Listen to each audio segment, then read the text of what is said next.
One of the most famous and at the same time infamous characters in Shakespeare's history plays is that of Richard Plantagenet, Duke of Gloucester, who later becomes King Richard III.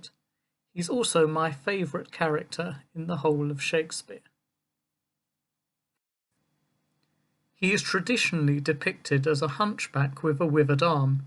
The discovery in 2012 of the historical Richard's body confirmed that he did have a curved spine caused by scoliosis, which may have caused one of his shoulders to appear slightly higher than the other. We also know that he was displayed naked after his death at the Battle of Bosworth Field, so the sight of his so-called deformity probably became exaggerated public knowledge and resulted in the Tudor legend of the evil hunchback king.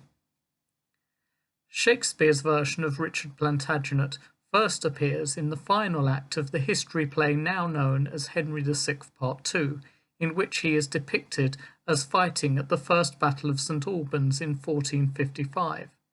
This was the opening battle of the period of civil war which later became known as the Wars of the Roses.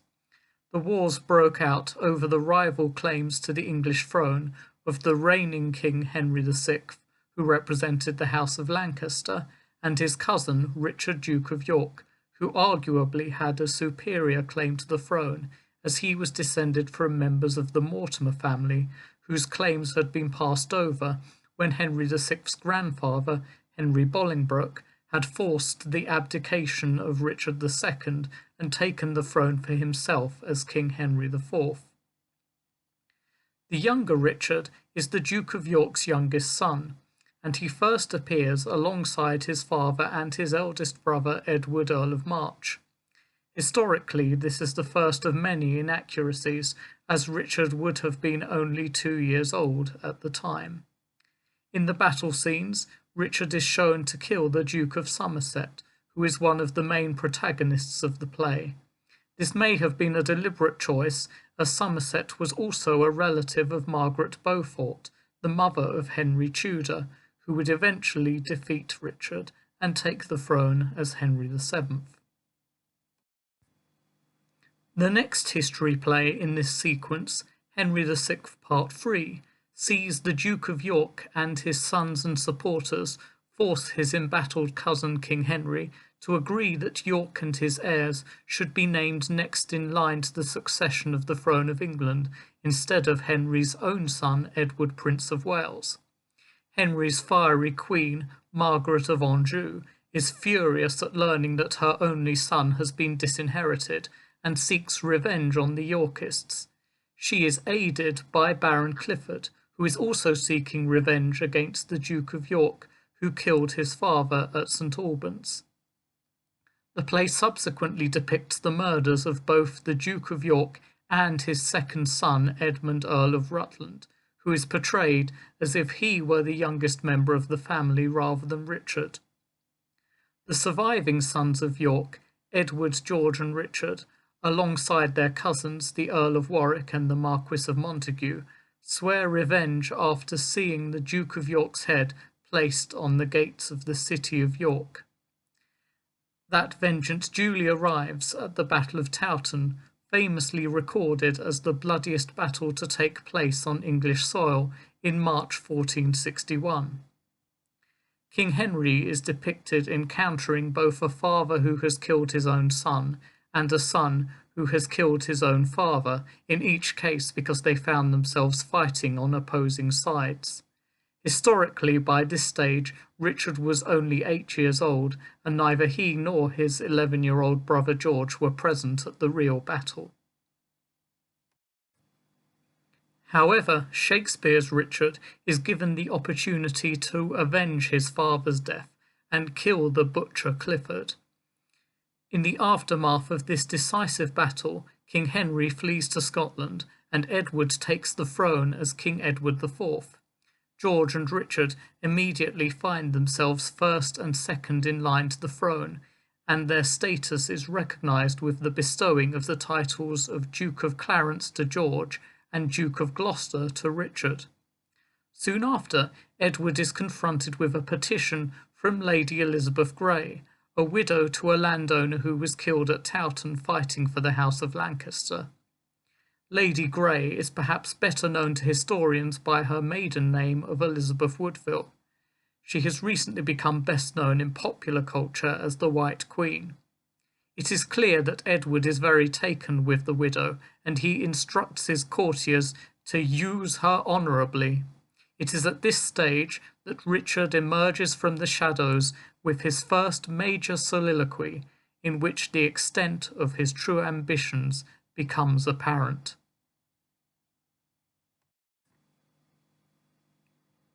I, Edward, will use women honourably. Would he were wasted, marrow, bones, and all, that from his loins no hopeful branch may spring to cross me from the golden time I look for. And yet between my soul's desire and me, the lustful Edward's title buried, is Clarence, Henry, and his young son Edward, and all the unlooked-for issue of their bodies. To take their rooms ere I can place myself, a cold premeditation for my purpose. Why then I do but dream on sovereignty, like one that stands upon a promontory and spies a far-off shore where he would tread, wishing his foot were equal with his eye, and chides the sea that sunders him from thence, saying he'll lade it dry to have his way. So do I wish the crown, being so far off, and so I chide the means that keep me from it. And so I say I'll cut the causes off, flattering me with impossibilities. My eyes too quick, my heart o'erweens too much, unless my hand and strength could equal them.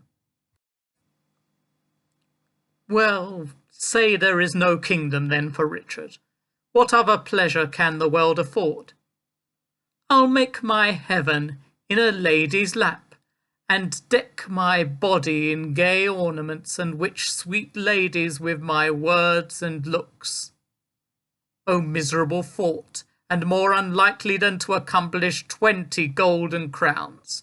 Why, love forswore me in my mother's womb, and for I should not deal in her soft laws, she did corrupt frail nature with some bribe, to shrink mine arm up like a withered shrub, and make an envious mountain on my back, where sits deformity to mock my body, to shape my legs of an unequal size, to disproportion me in every part, like to a chaos or an unlicked bear whelp, that carries no impression like the dam. And am I then a man to be beloved? O monstrous fault, to harbour such a fault! Then, since this earth affords no joy to me, but to command, to check, to o'erbear such as are of better person than myself, I'll make my heaven to dream upon the crown, and while I live, to account this world but hell, until my misshaped trunk that bears this head be round impaled with a glorious crown. And yet I know not how to get the crown, for many lives stand between me and home, and I, like one lost in a thorny wood that rends the thorns and is rent with the thorns, seeking a way and straying from the way, not knowing how to find the open air, but toiling desperately to find it out, torment myself to catch the English crown. And from that torment I will free myself, or hew my way out with a bloody axe. Why, I can smile, and murder whiles I smile, and cry content to that which grieves my heart, and wet my cheeks with artificial tears, and frame my face to all occasions. I'll drown more sailors than the mermaid shall, I'll slay more gazers than the basilisk, I'll pray the orator as well as Nestor, deceive more slyly than Ulysses could, and like a Sinon take another Troy. I can add colours to the chameleon, change shapes with Proteus for advantages, and set the murderous Machiavel to school. Can I do this, and cannot get a crown? Tut, were it further off, I'll pluck it down.